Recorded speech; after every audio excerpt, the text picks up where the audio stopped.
If you are ready to take your photos to the next level, one of the ways you can do so if you're not already is by learning to shoot in full manual mode. It gives you a lot more control over the final look of your image. It's overall just going to help you to create better looking photos because they're going to be exactly how you want, not how the camera thinks you want.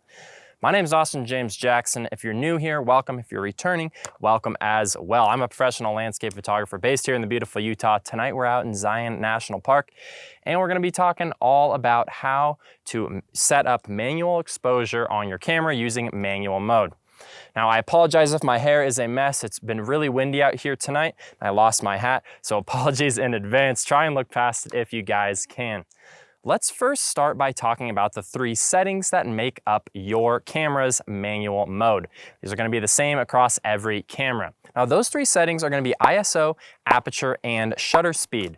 Those 3 things alone make up an exposure in your camera. Those are the 3 settings that you need to dial in that we're going to be talking all about today. Now, these 3 settings need to be balanced with each other in order to create the perfect exposure.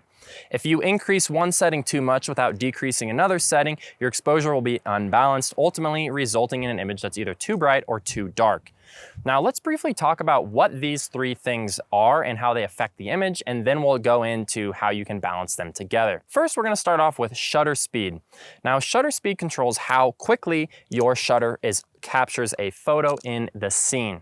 Now, for faster shutter images, your shutter may be like 1/1000th, meaning 1/1000th of a second, 1/250th, 1/4000th. Many cameras even go up to 1/8000th or even faster, meaning the shutter speed is very, very quick.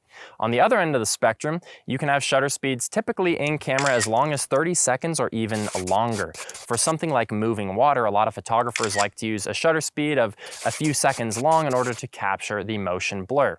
Now, that does have an effect on your image though. The quicker the shutter speed, the less light is allowed to hit the sensor, meaning your image is going to be darker. This can be balanced with the other settings, which we'll talk about in a couple minutes. Now, with a longer shutter speed, you allow more light to hit the sensor, meaning that it's going to be brighter. Think of it in the way of the longer the shutter speed is open, the more light can hit the sensor, meaning it will be brighter in your final image. In many scenes where nothing is moving, the shutter speed doesn't really matter because nothing's moving, so you won't capture motion blur and there will be no blur from anything in your images. In other images where things are moving quickly, you may need a certain shutter speed in order to perfectly capture the scene and freeze the motion, or extend the shutter speed to capture motion blur. Now, the next setting we're going to talk about is the aperture.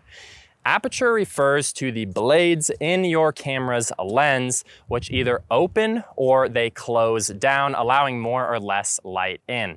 A higher number on the aperture, or stopping the aperture down is the technical term, but a higher number means the blades are closed down more, creating more of a pinhole effect, whereas a smaller number means the aperture blades are open more, creating more of a larger area for light to come in and hit the sensor of your lens. Now, again, the lower the aperture number, the more light you let in. The higher the aperture number, the less light you let in. So you can see how you can kind of balance that with the shutter speed for a proper exposure. Now, how does aperture affect your images?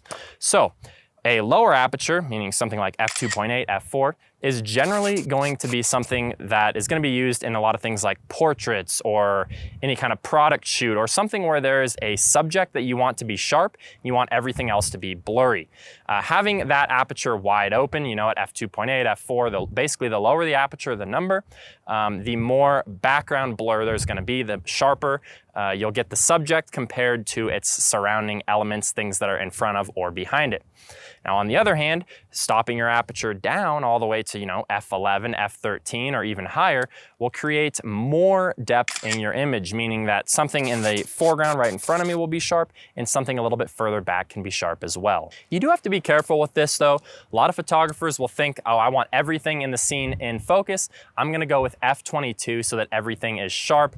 Problem with that is that when you close your aperture blades down that much, something called diffraction occurs. I'm not going to totally explain what this is, but just know that this will lower the image quality, which is why most photographers that really know what they're doing and out there shooting usually won't recommend going anywhere over like f11 or f13 if you want your photos to still maintain a very high level of sharpness. I find f11 to f13 to be a great spot where I can get a lot of depth in my scene in focus. Now, the third setting on your camera is one of the most misunderstood by photographers. A lot of people leave the ISO on auto. ISO is a setting you absolutely do not want to leave on auto, and it's one of the most important settings that you need to nail if you want to get the best quality images. Now, the way the ISO works is it essentially just increases or decreases the amount of light in your image. That's the most simple way to put it. There's a little bit more technical way to do it, but I'm not about the technicalities. Essentially, the higher the ISO, the brighter the image, the lower the ISO, the darker the image. Now, this does come at a trade-off because higher ISOs generally will cause more noise or grain in your photos. Usually, the nicer the camera you have, the less this effect will appear at lower ISOs. But as you start to raise that ISO, you are going to experience a lot of noise. In many cameras, especially a lot of cheaper cameras, even raising the ISO to just 400 or 800, you can experience really, really heavy noise. On some nicer cameras, you can go up to 6400 or 1280 in order to still get really nice quality photos. But keep that in mind. So for most photographers that are watching this, I'm going to tell you that you will almost always want to shoot in ISO 100 or whatever the base ISO of your camera is. Some cameras is 64, some is 100, some is 125. Figure out what the base ISO of your camera is, leave it at that base ISO in almost all situations.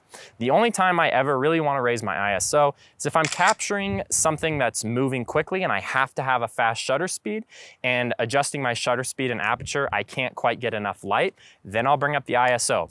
If I'm shooting out and then I'm shooting the night sky where it's really dark, I'll have to bring up the ISO in order to capture enough light in my photo.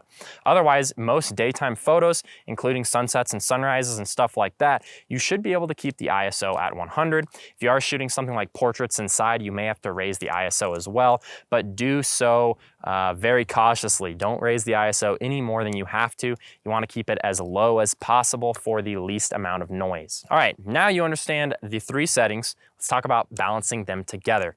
The way that I go about balancing my settings when I'm out in the field is I sit and decide what setting is most important. First and foremost, I always think about, I want to keep the ISO at 100 unless I absolutely have to raise it. So I set my ISO to 100. Then I stand out here on my scene, have my camera on, and I will look through the viewfinder or the camera screen. Now, if you're shooting mirrorless, it doesn't matter what brand, if you're shooting mirrorless, you'll always be looking at a live view preview of the image, meaning you're looking at how bright the image will actually be when you take the photo. If you're using a DSLR and you're looking through the viewfinder, you're seeing the world as is. You're not seeing the exposure as it's going to appear when you press the shutter. But on most DSLRs, there's a button that you can click that's usually somewhere about where your thumb would sit, and that will bring your photo, you'll be able to see the live view on the back of the screen. When you're new to shooting, definitely use that live view. I use it all the time still, and I think that's the best way to do it. A lot of photographers like their viewfinder though on those DSLR cameras, but I recommend that live view. That's going to show you how your image adjusts as you change the settings. So I go ISO 100. Then I'm out here, I'm a landscape photographer. So I'm sitting here thinking I want as much in my scene in focus as possible. I don't want background blur. So usually I set my aperture somewhere between f8 to f11. I set my aperture there. Then I simply just adjust my shutter speed until my scene is properly exposed. In a lot of scenes like this one that I'm at right now, what I'm shooting tonight, the shutter speed doesn't really matter because nothing is moving. However, if it was a little bit windier and the trees were really blowing around and I had a lot of trees in my scene up close, or if I was shooting water, or if I was shooting anything that moves, my shutter speed would matter. Then I would intentionally set the shutter speed before I set the other settings. So think about what matters in your composition, set those settings first, and then you can go from there. Now, when it comes to a proper exposure, since I know you might not know what that means, I'm gonna explain really briefly how to set a proper exposure. So when you're out here shooting, essentially what you wanna do is expose your image as bright as you can without blowing out the highlights. You can use your camera's histogram, usually by pressing up on the little pad that you have here. That'll allow you to bring up the camera's histogram. Don't allow anything to touch the very far right, because anything that is touching the highlights is going to be totally blown out. You won't be able to bring back any detail.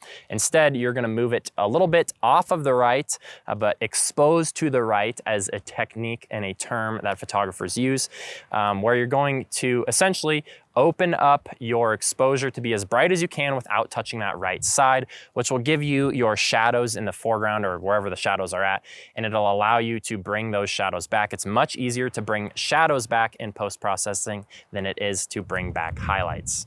All right, now that we worked through all of the weeds there, let me show you how I'd properly expose this particular scene that I'm standing at right now. Hopefully it'll all make sense and this will kind of tie everything together for you. All right, so you can see I'm in live view on my camera here. I've got my ISO set at 100. Again, you do not want to use auto is what a lot of photographers will use.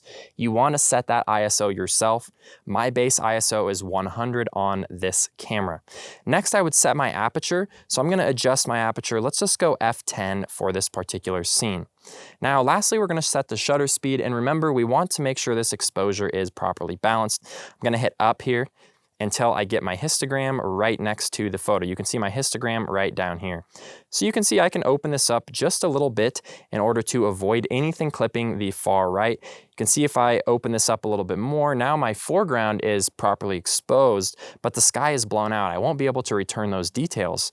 So instead, I'm gonna get everything off of that right side, just about right there. You can see my foreground does look pretty dark, but when I take this photo here, I'll be able to bring up the shadows and bring down the highlights at the same time. Let's say I was capturing something that was moving and I needed to speed up my shutter speed to capture it properly. Let's just say, for example, I needed to use a shutter speed of 1/1000th for this photo. You can see it's way too dark. Now I would have to compromise and say either I'm gonna drop my aperture to allow in more light, or I'm gonna increase the ISO, and both are gonna come at a drawback. If I open up the aperture, I'm gonna get more like bokeh, I guess, or I'm gonna get like less in focus in the foreground, more in focus in the background, and I'm not gonna maintain that full image sharpness. Or I can raise the ISO instead of the aperture. So I'll bring my aperture back up to f10 and I'll raise the ISO. Now that's looking pretty good there, but at ISO 800, I'm gonna have a little bit of noise. So it's all about figuring out the trade-offs that you wanna make. For me personally, on this particular camera, I'd probably shoot that ISO 800 at f10 and it would be perfectly fine in the end. But just understand that there's always gonna be trade-offs as you're adjusting your setting. Hey, well, thank you guys so much for being here. I really hope it was helpful for you. If it was, let me know down below in the comments. Make sure to subscribe to my channel. I'm serious about wanting to help you guys become better photographers, and I post weekly videos doing that. Thank you guys again so much for being here. This is Austin James Jackson, and we will hopefully see you guys next time.